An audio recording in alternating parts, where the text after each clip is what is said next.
Το πρόγραμμα είναι κατάλληλο για άνω των 8 ετών.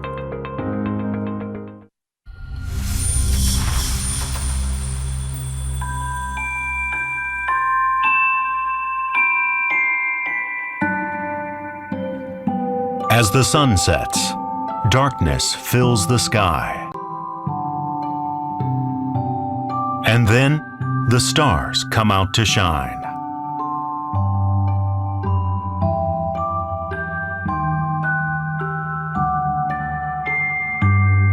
Gazing at the myriad stars, they vary in brightness and color.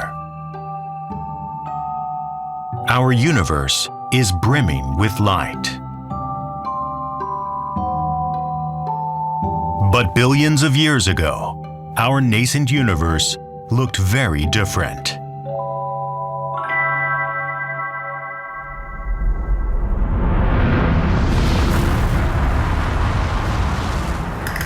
With the Big Bang, 13.7 billion years ago, the universe was born. In the beginning, the universe was extremely hot and filled with light. But as it rapidly expanded, all light was lost.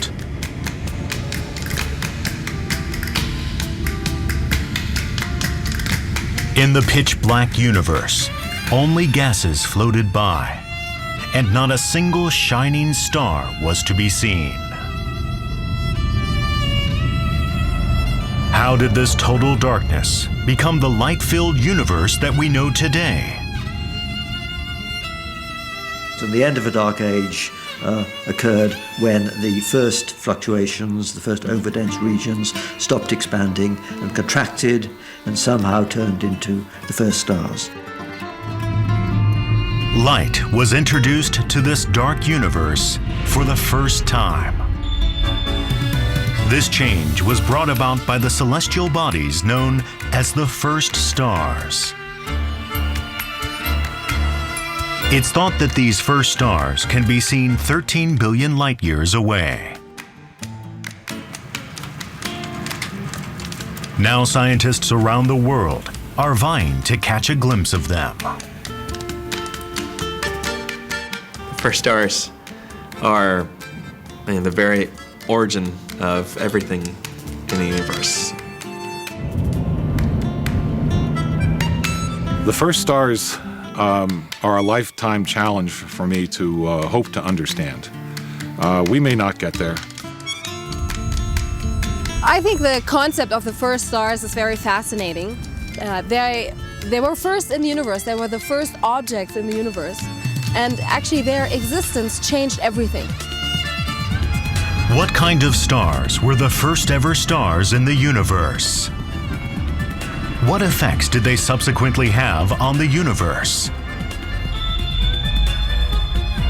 Today's episode examines these first stars that transformed the dark universe, filling it with light.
Cambridge in England is often called the birthplace of modern science.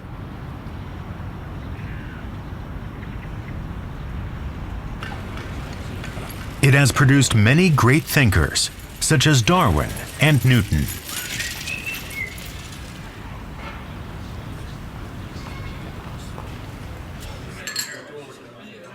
Here, one finds another great thinker with a profound influence on the world today. Martin Rees is one of the world's foremost astrophysicists. Rees aims to apply theory to unlock the secrets of the history of the universe, from its origin to the present. I think what is rather wonderful is that we are able, as humans, to make sense of our environment, to understand how we got here. Obviously, Darwinian evolution here on our planet, but we are able to put our planet, the Earth, in its wider cosmic context, to trace it right back to the origin of the solar system, the origin of the galaxy, and right back to the first tiny microsecond of the Big Bang that set everything going. And this is a wonderful story. This is how Rees believes the universe came into being. It is thought that the universe began 13.7 billion years ago.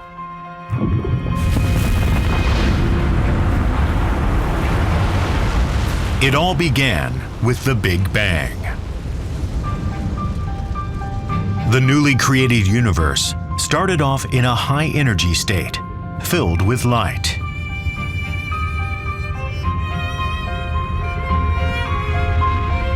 This was the Age of Light.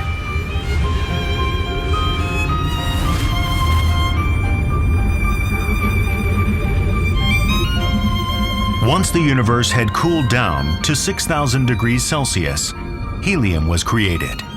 And at 3,000 degrees, hydrogen.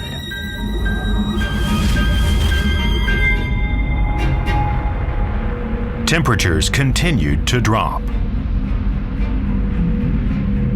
The universe became filled with just hydrogen and helium.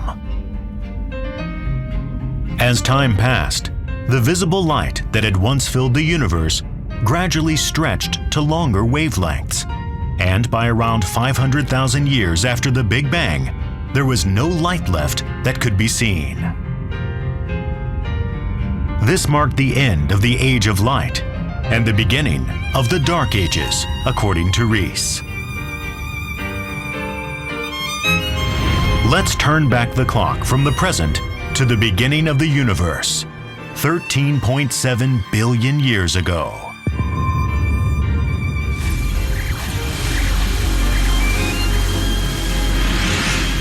At some point along the way, all light is lost, and darkness envelops everything. How long these dark ages lasted and how they ended remains shrouded in mystery.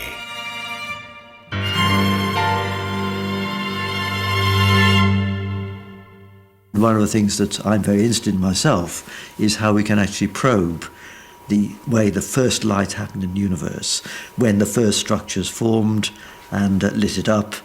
Were these ordinary stars? Were they massive stars? Were they single? Were they in groups? And how did those develop into galaxies? So that is a very important area of astronomy at the moment, to understand how the universe went from being cold and simple to being, as it is today, when we have hugely complex variety of galaxies and stars and planets and people. When did the first stars come into being, shedding light on the dark universe? And what kind of stars were they? Prompted by these questions posed by Rees, astronomers around the world are now attempting to observe the first stars.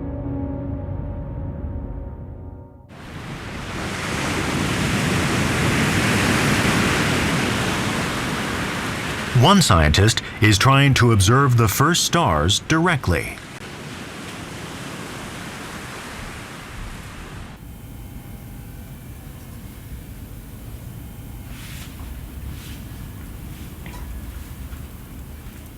For more than 30 years, Garth Illingworth of the University of California has been using telescopes to uncover the origins of the universe.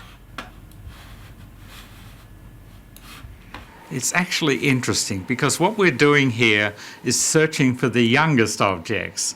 And so with astronomy and our telescopes, what we can do is look back in time.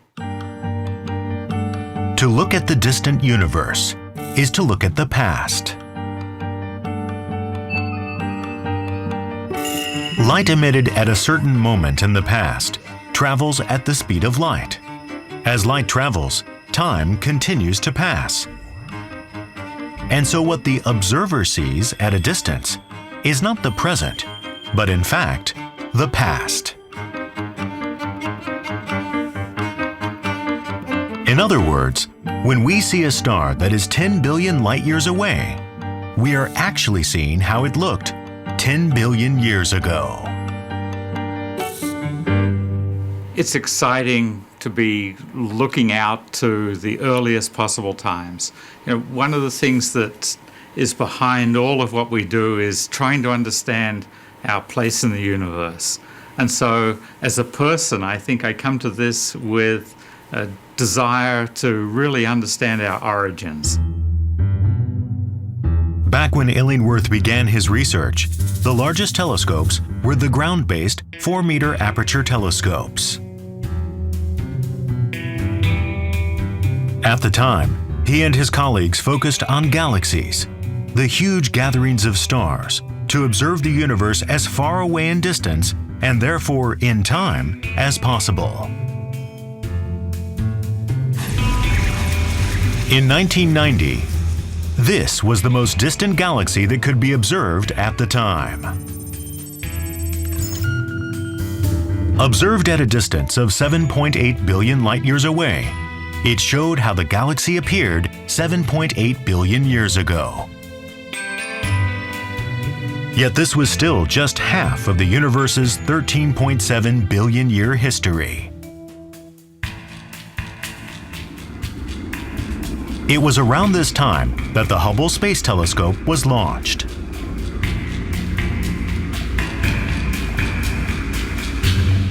Hubble was really a game changer in what it did for astronomy. Up to that point, we had telescopes on the ground that, while very powerful, were rather limited. When we look out through the atmosphere, it blurs. We can't see all different wavelengths. Taking a telescope into space was an amazing change for us. Suddenly we had crystal clarity. There's no atmosphere. I can show the image and then we can expand. In 2003, Illingworth and his colleagues set out to use the Hubble Space Telescope to observe the furthest reaches of the universe to date. One source, over here. Okay. The target of their observations was one corner of Fornax in the southern sky. Using ground-based telescopes, this area appears pitch black, with hardly anything visible. They thought that here they would be able to observe even dark celestial objects a great distance away. Hubble made observations of this one region over the course of 270 hours. This was the end result.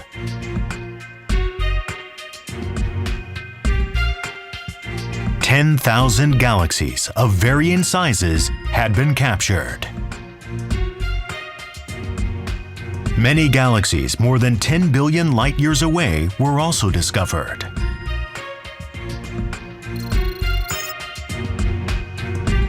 The Hubble Space Telescope has allowed humans to capture with such clarity the universe as it was 10 billion years ago.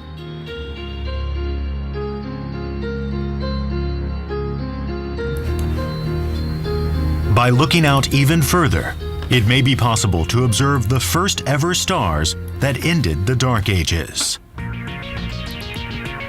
With this in mind, Illingworth set out to somehow find a way of observing the most distant celestial objects. The method he came up with was the layering over of images.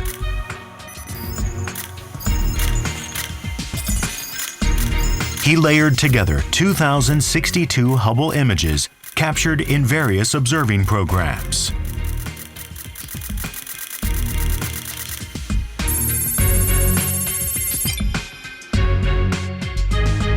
In September 2012, an image was produced showing the darkest celestial object ever captured. Illingworth proceeded to work out the distance of each celestial object in the image. He then singled out a dimly shining red object. It is the deepest image of the sky. And so the one that is most exciting is this one, 6284, which is the galaxy that we first found 2 years ago, which is at redshift a little over 10, and then as a result is only 450 million years from the Big Bang. The red object shows some spread and is irregular in shape. Illingworth believes that this is a galaxy made up of 1 billion stars clustered together. One of the most interesting aspects of this whole activity of trying to see the earliest galaxies is trying to understand what came before, when the first stars and when the first galaxies formed and started to grow. And that was probably about 200 million years before this image. Thanks to the Hubble Space Telescope, it has been possible to get a glimpse of the fledgling universe. Just 450 million years after the Big Bang. We are just one step away from finding the first stars that ended the Dark Ages.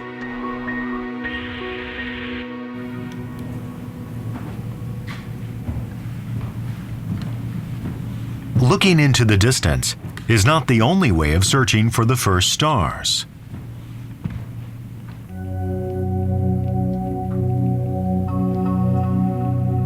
Rees argues that with some ingenuity, one need not look far to find the first stars.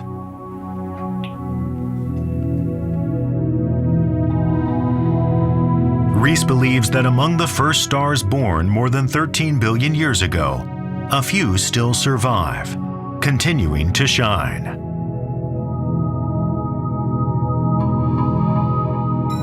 The lifetime of the Sun is 10 billion years. A star with a mass 80% of the Sun can continue to shine for well over 13 billion years. It is therefore entirely possible that there are first stars still around us. Furthermore, Rees explains that the first stars have a distinctive feature not seen in other stars. What we don't know is the masses of these first stars.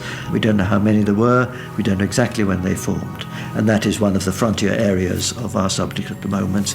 But first stars would form from material made in the Big Bang, which contains essentially only hydrogen and helium. Immediately after the Big Bang, only 2 elements, hydrogen and helium, existed in the universe. It follows that if a light star made of just these 2 elements was discovered, it would be a first star that has survived to this day.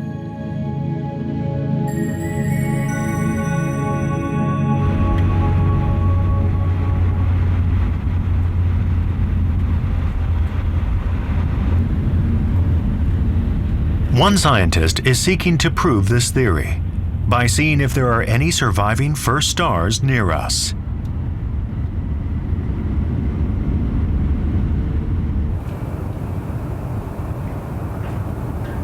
Anna Frebel has spent the last 10 years searching for a first star made up of just hydrogen and helium.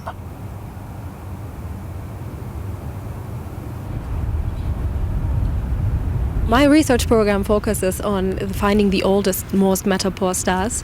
And of course, the ultimate goal is to find a first star, a star that came first in the universe and changed everything.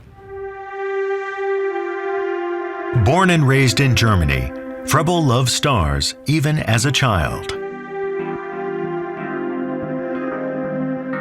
On becoming an astronomer, she came across the concept of searching for first stars and has been absorbed by it ever since.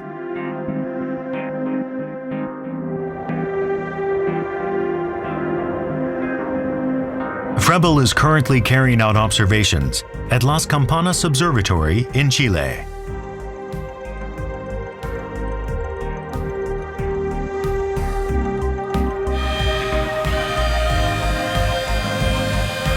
She is aided in her search for the first stars by this telescope with its 6.5-meter aperture.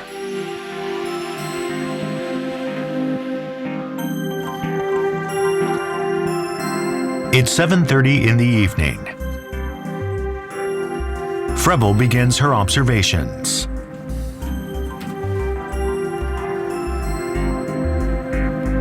Working through a list of pre-selected targets, she points the telescope towards each one.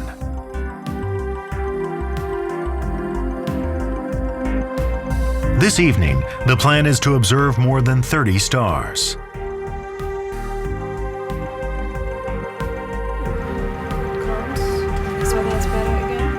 Using special equipment, she analyzes the colors of the star's light and works out what elements and how much of them are found in each star.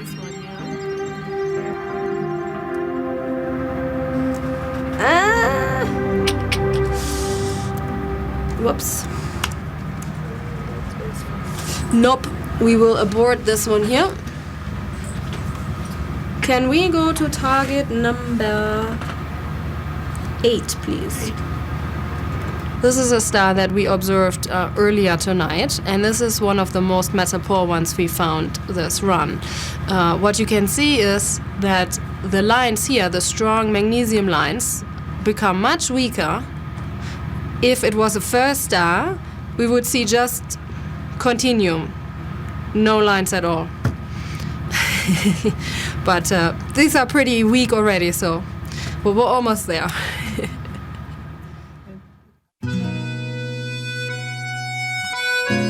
Frebel can only make observations with this telescope 10 days of the year.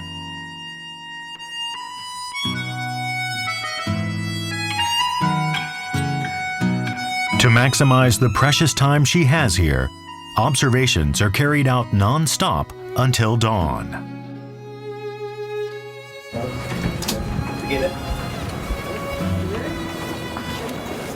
So it's still a little bit dark, but the sun is coming up. The moon is still there, very beautiful today.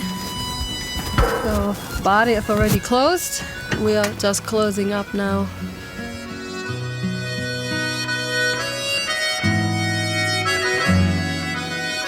Frebel has observed 1,500 stars over the past 10 years, but she has yet to encounter a first star.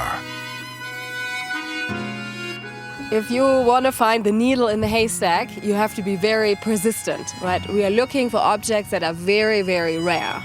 So you have to sift through lots of stars, and hopefully you are lucky in the end. So you have to be very patient and very diligent and work very hard, but it's also a lot of fun.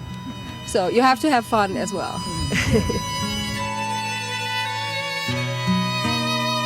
Somewhere in this starry sky, a first star is shining, waiting to be found. It can only be a matter of time before it is discovered.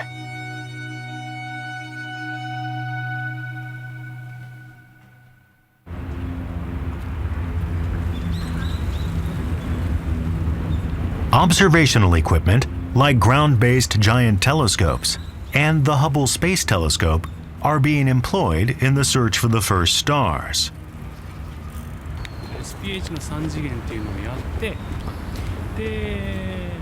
The University of Tokyo's Naoki Yoshida, however, is approaching the problem with a method that does not involve making observations.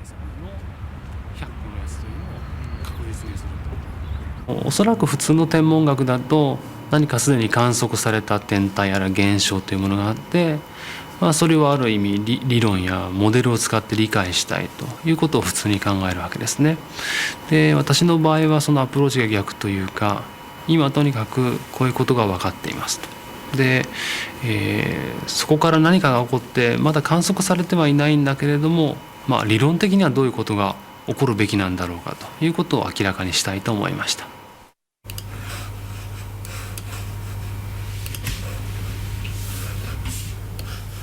Yoshida designed a computer simulation of the newly created universe to observe how the first stars were born.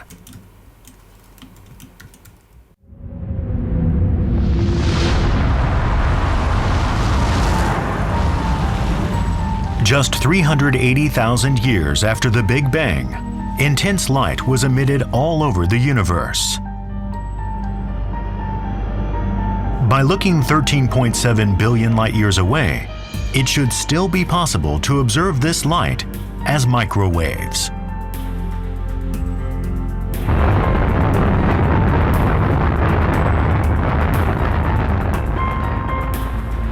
In order to observe this light directly, the WMAP satellite was launched.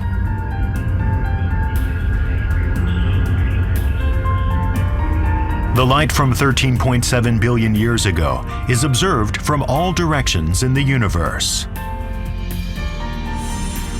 By measuring the differences in the intensity of the light, it is possible to find out how matter was distributed throughout the universe at the time. This is how the primitive universe looked at 380,000 years old. The red spots show regions of low matter density, while the blue spots indicate high density.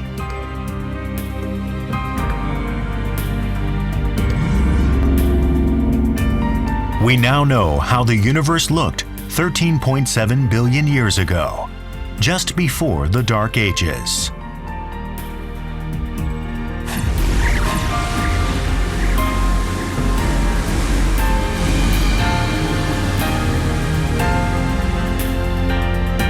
With the starting point established, it's time to turn to Yoshida and his computer. WMAP の観測結果というのは、私たちみたいに理論研究を行う研究者から見れば、宇宙の初期の状態を教えてくれるわけです。計算の話にしますと、宇宙の初期状態がわかると言ってもいいかもしれません。Working from the WMAP data, Yoshida used 300 million particles to represent hydrogen and helium, and recreated the infant universe in his computer.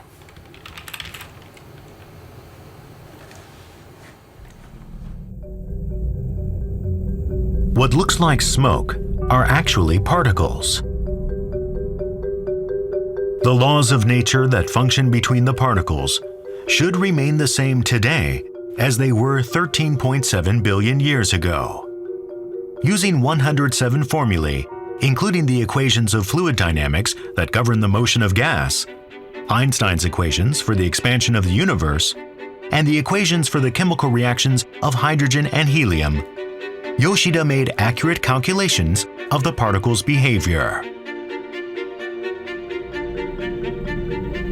This is the young universe as recreated by Yoshida's computer. It shows, for the first time, how the Dark Ages looked.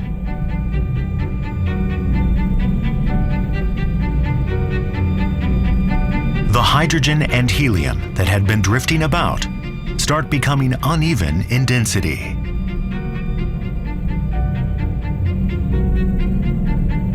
The gases begin to gather together under their own gravity and create a spider web-like structure.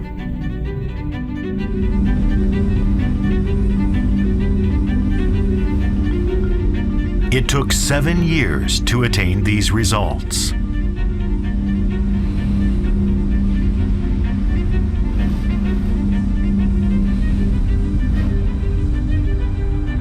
A spherical mass of gas has been formed, but no first star yet.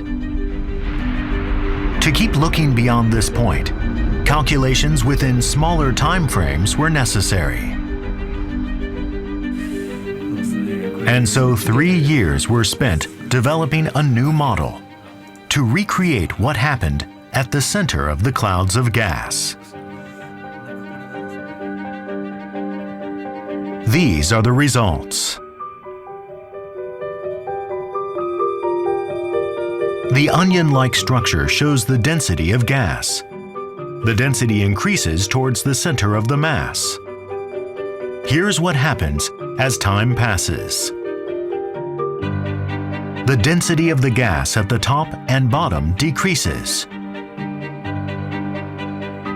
Meanwhile, the gas at the sides does not decrease in density. The gas flows into the center, and the core becomes increasingly heavy. The gas continues to be compressed, and when the center reaches a searing temperature of 100 million degrees Celsius, nuclear fusion begins, and the universe produces a self-illuminating star for the very first time. This is the first star. 私たちのシミュレーションで明らかになったことは、その宇宙の始まりの頃に存在した水素とヘリウムだけからなるガスから確かに星が生まれました。で、さらに計算を進めますと、どうもその星は、質量にしますと太陽の40倍から50倍ぐらいの非常に大きな星であるということが分かりました。質量が太陽の40倍や50倍といった重い星は、寿命がすごく短いわけですね。大体200-300万年くらい。宇宙の歴史でいうと、あっという間に死を迎えて亡くなってしまいます。Yoshida's calculations showed that many of the first stars were massive stars that emit an intense blue-white light. They weigh 50 times the mass of the sun, and they are an outstanding 1,000,000 times brighter. Heavy stars burn up quickly, and so they only live a few million years.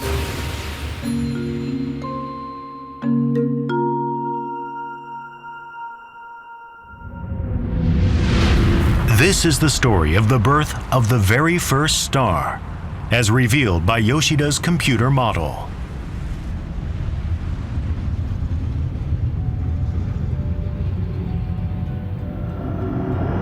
"380,000 years after the Big Bang, an intense flash of light was emitted all over the universe. And then came the Dark Ages, when darkness reigned. During this time, only hydrogen and helium gases were present in the universe. There was some irregularity in the distribution of these gases.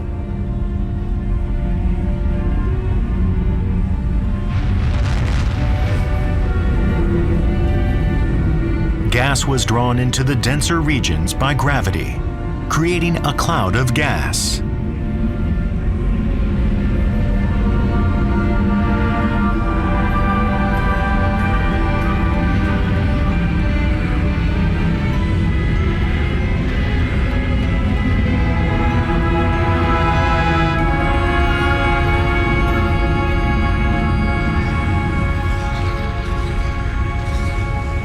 The temperature at the center became increasingly hot.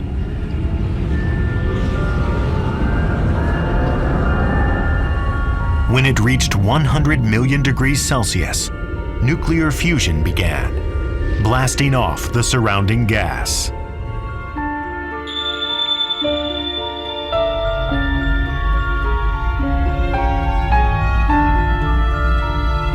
And so the first star was born.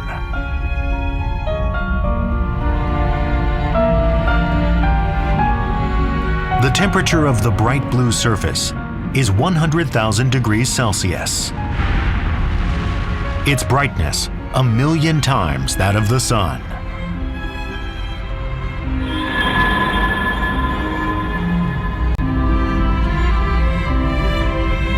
Emitting vast amounts of energy, the first star moves ever closer to its dramatic fate. A few million years have passed since its birth.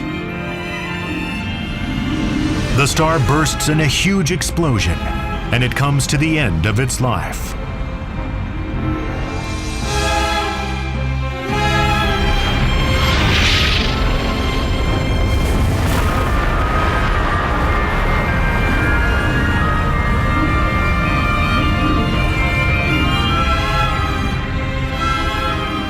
This is the life of the first star, brought to light by the latest astronomical research.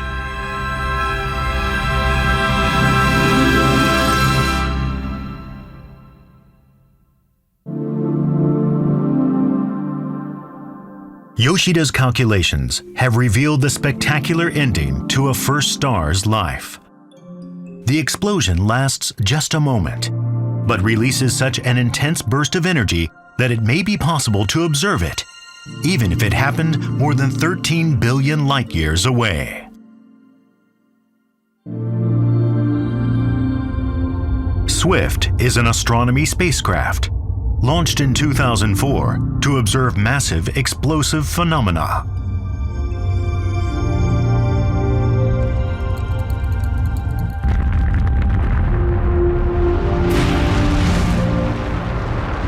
When a huge star like a first star explodes, it emits intense electromagnetic waves called gamma rays. This phenomenon is known as a gamma ray burst. By detecting the abrupt appearance of gamma rays, Swift can seek out the massive explosions of stars. On April 29, 2009, Swift detected a 5-second long gamma ray burst in the constellation Canis Venatici.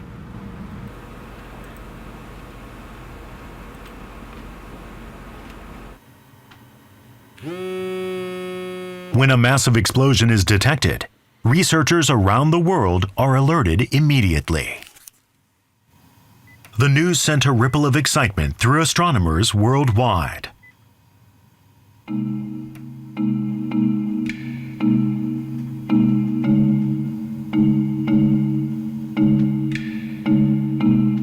Among them was Antonino Cucchiara, who was a student at Pennsylvania State University at the time. It was actually a fun night in some sense.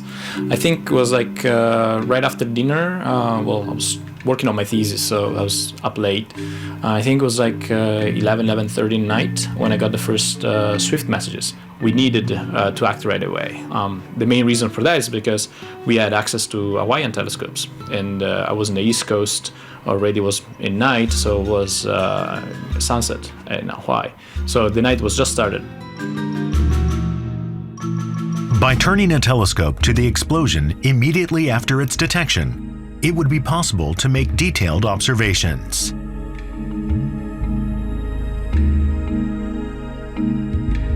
At the time, Cucchiara was in Pennsylvania on the east coast of America. The telescope was in Hawaii, 8,000 kilometers west, with a time difference of 5 hours.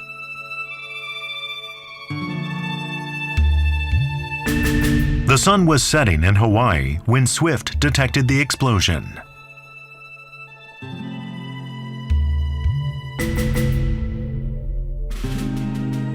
At the Gemini Observatory, on the 4,200-meter high summit of Mauna Kea, preparations were underway for scheduled observations. Astronomer Kathy Roth was working in the lab when a target of opportunity alarm flashed up on the computer screen.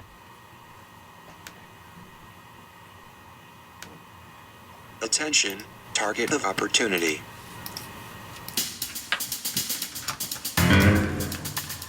So at night when we're observing, if we receive a new rapid TOO alert, we interrupt what we're doing, the scheduled observation, so that we can focus on the new TOO, just like we did back in April 2009. Roth stopped what she was doing in order to help with the target of opportunity observation.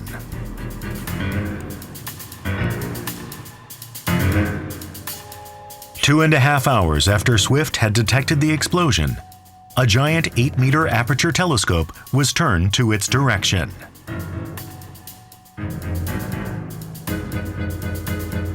The observations were carried out for 15 minutes.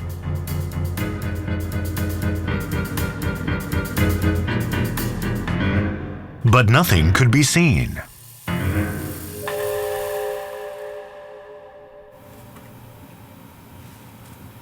It was this blank image, however, that excited Kukihara.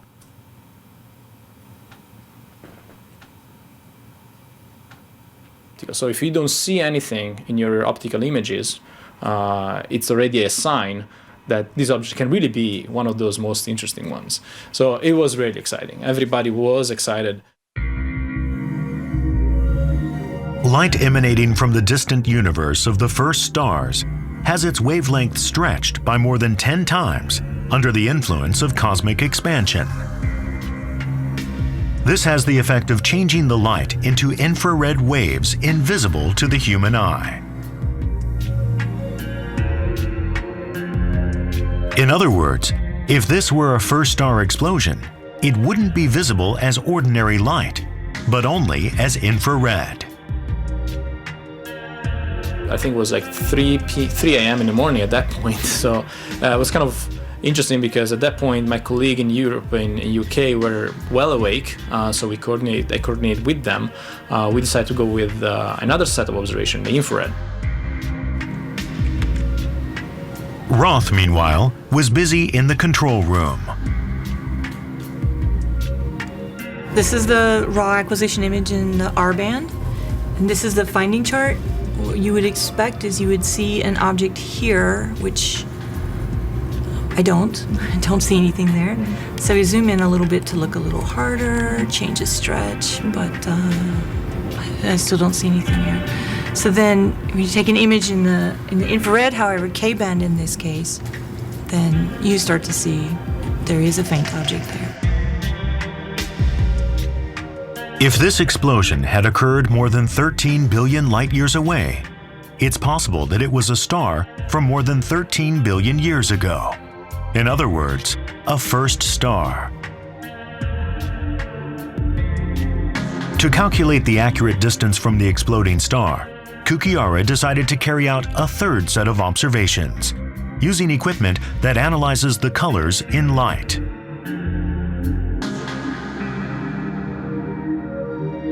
But luck was not on their side. The weather up on the summit, which had been fine up until then, suddenly turned. Clouds spread across the sky. Actually, I think it was a phone call from one of the telescope operators saying, I'm sorry, but the clouds just roll over. We need to close the dome. And we were like, okay. I mean, we were like, it was really interesting, but there is something we don't have power on, and that's the weather.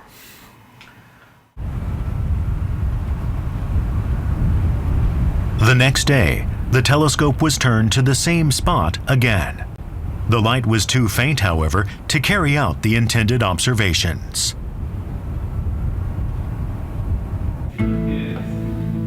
But Kukihara did not give up. Over the course of a year, he set out trying to work out the distance using the infrared images. When the infrared images were captured, several different filters were used. At wavelengths any shorter than in the filter labeled J, nothing can be seen. By analyzing the images captured by Gemini, they could work out the approximate distance from the celestial object. The farthest you push an object in distance, meaning also in time, is very close to the beginning of the Big Bang, you can start losing information, you start losing light. First you lose the UV light and then the optical, and maybe you start seeing some losing light also from the infrared. And that means that the object is actually a high redshift, or means like in this case 500 million years after the Big Bang. By observing many more distant explosions like this, scientists can determine when and how many first stars were born.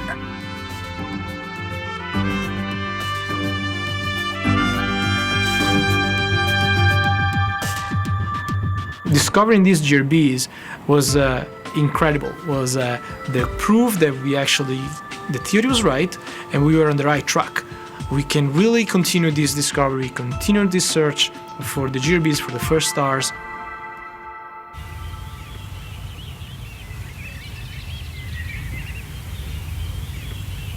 Cambridge, in the United Kingdom.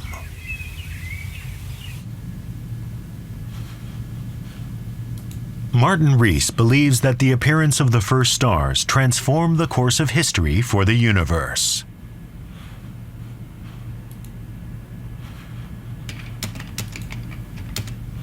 Well, our aim is to understand how, from simple beginnings, our universe evolved to the state we observe around us now. In order for us to be here, then lots of things have to have happened over the 13.7 billion years since the Big Bang. The first stars have to have formed, and they need to have led to nuclear fusion, transmuting primordial hydrogen and helium into elements like carbon, oxygen, and iron. The first stars were born out of just the hydrogen and helium that existed in the universe at the time.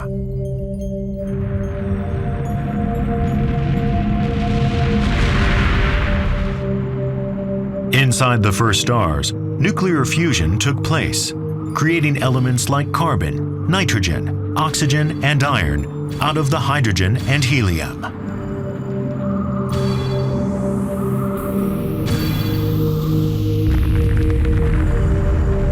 When the first stars meet their demise in an explosion, these elements are scattered throughout space.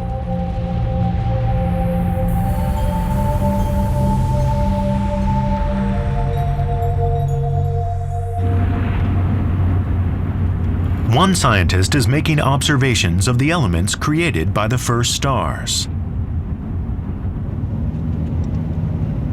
Timothy Beers is searching for the second stars, the second-generation stars born just after the first stars exploded. We look at stars in order to find ancient fossils that tell us the chemical history of the universe.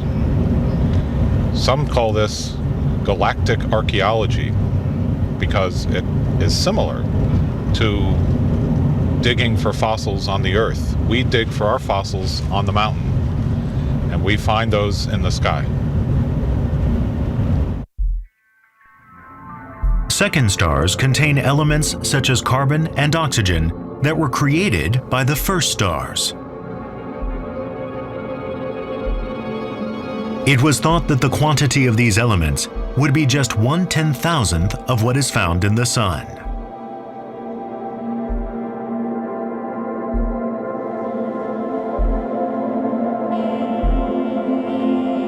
Beers hopes that by investigating the quantities of elements found in stars, he will be able to find the second stars. In order to make the search more efficient, he employed a special method. The technique is called objective prism. By placing a giant prism in front of a telescope, the light of each star that had looked like dots appears as thin bands of rainbow colors. This is the spectrum created when sunlight is put through a prism. A closer look reveals faint black lines among the rainbow. These are caused when the elements contained in the sunlight absorb certain colors of light.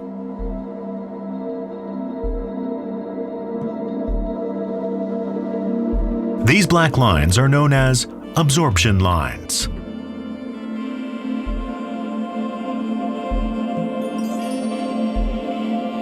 The Sun produces so many absorption lines because it contains huge amounts of many different elements.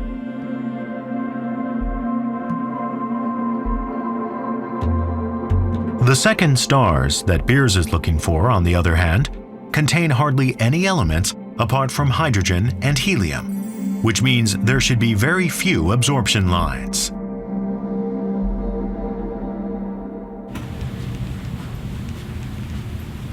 Beers used 2 telescopes in Chile and America to capture a total of 340 photographs.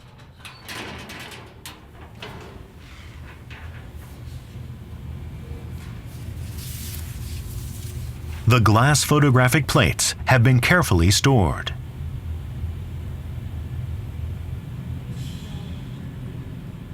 Each glass plate depicts 10,000 stars.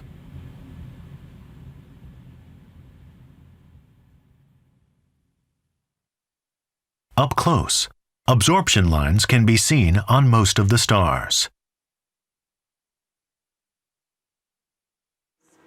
Once we take the plates with a telescope such as the Burrell-Schmidt, that's really only the beginning of the effort.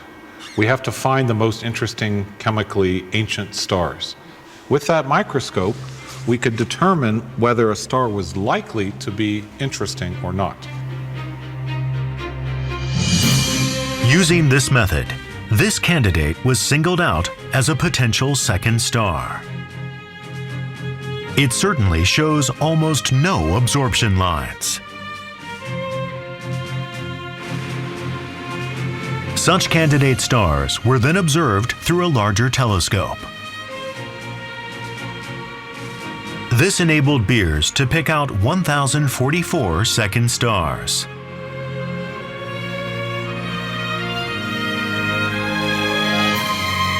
This is a star located in Pisces. Its iron levels were found to be 1/10,000th of those of the Sun, which allowed Beers to conclude that it was a second star.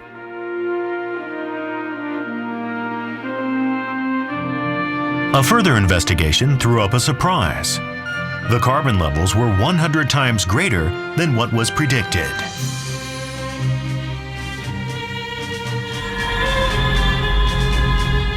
The first stars had produced a great quantity of carbon, which had then been passed on to the second stars.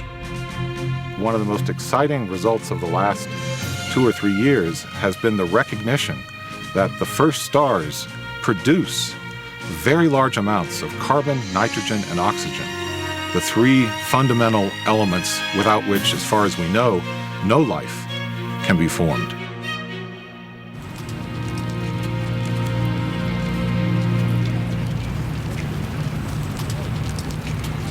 The various elements produced by the first stars are inextricably linked to the birth of ordinary stars like our Sun.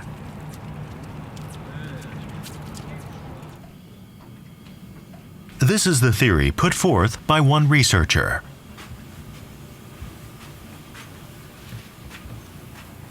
John Weiss is working on a simulation of the universe after the first stars, incorporating the elements they produced.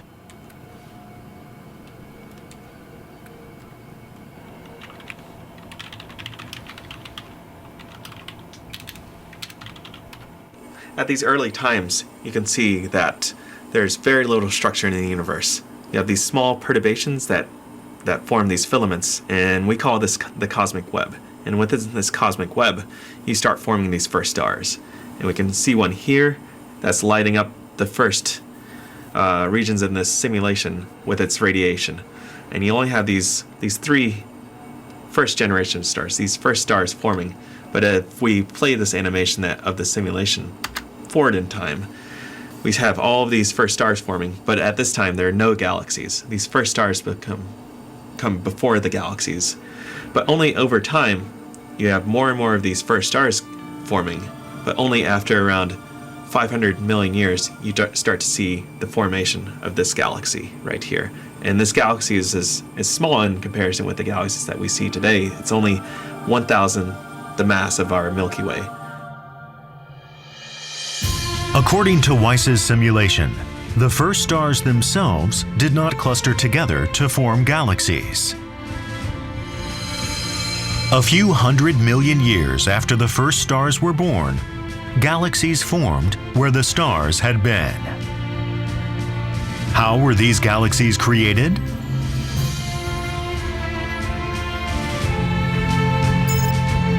Let us study the simulation in more detail.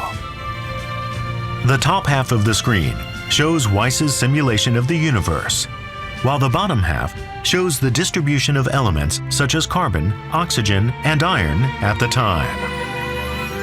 This is what happens as time progresses.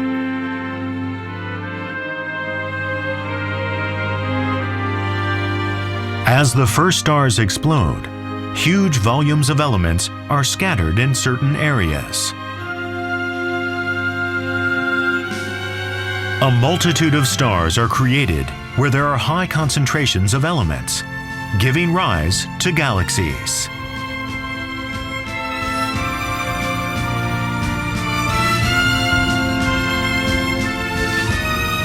In areas with high levels of carbon, oxygen, and iron, small stars like the Sun are born one after the other out of these elements. Weiss believes these were the beginnings of the galaxies we see today. You go from these very massive stars forming early universe, and then they transition to more of a low mass, more normal star formation that we see in our own galaxy. These first stars, they produce the very first metals in the universe. And without these first metals, we wouldn't see any of the stars that we see today. The explosions of the first stars changed the universe irrevocably.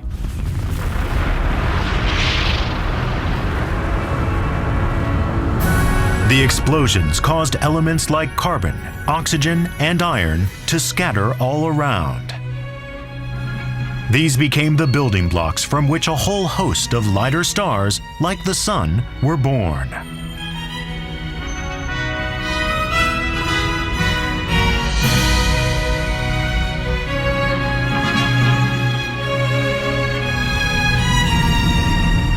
These stars clustered together, forming galaxies. In other words, these first stars paved the way to our present universe, full of stars and full of life.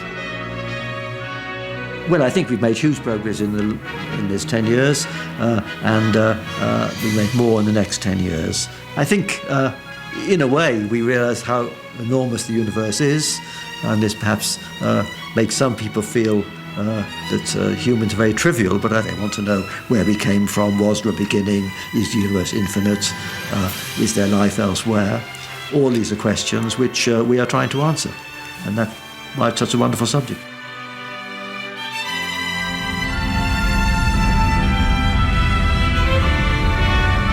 The first stars brought light to a dark universe. It's thanks to these first stars that the universe we know is filled with light and a multitude of elements.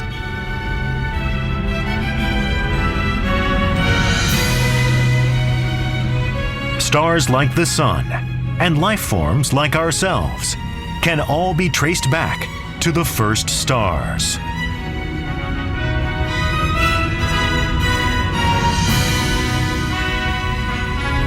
These are the great stars that shape the destiny of our universe.